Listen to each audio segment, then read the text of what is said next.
Now we continue to follow West Virginia American Water's attempts to purchase local public service districts. The Fayette County Commission hosted public hearings this week, and WOAY was in attendance. Public meetings were held this week for the 3 Fayette County PSDs, which the Fayette County Commission voted to pursue selling to West Virginia American Water. At these meetings, details regarding the structure of the deal became more clear. We were not able to negotiate which PSDs were involved. What we were able to negotiate were terms such as retaining our employees from the PSDs.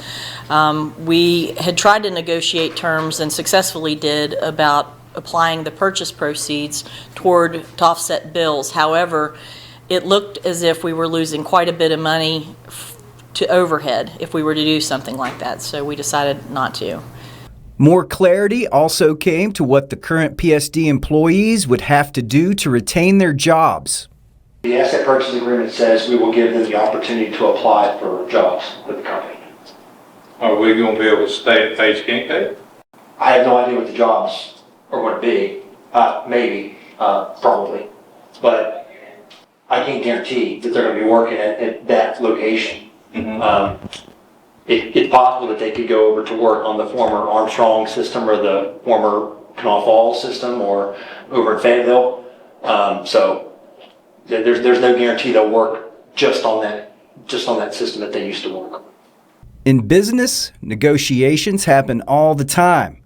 But from West Virginia American Water's perspective, there is at least one non-negotiable. I specifically asked if it were an option for West Virginia American Water to purchase Canal Falls water service and also Page Kincaid's wastewater service and allow Canal Falls to retain its wastewater and run the wastewater service for Armstrong Creek. And the answer was no. It was an all or nothing deal. It's nothing new in the business world for the big fish to eat the little fish.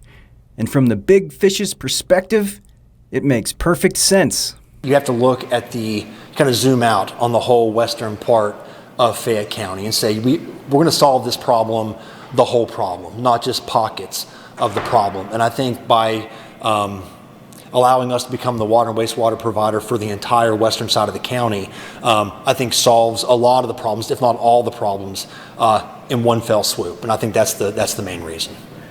The Fayette County Commission faced an offer to purchase 3 PSDs of differing conditions, as well as amounts of debt. And to further complicate their position, there was a recent law signed by Patrick Morrissey that had to also be taken into consideration. That now allows companies like West Virginia American Water to refuse to take over failing public service districts if they have too much debt attached to them. So they cannot be forced by the Public Service Commission to take over and help when there is a distressed utility. Mike Teeney in Fayette County, Newswatch 4. The Commission does have plans to host community sessions in order to assist eligible community members apply for rebates from American Water as rates will be going up. Also, the purchase money will be invested in the communities that were involved in the sale.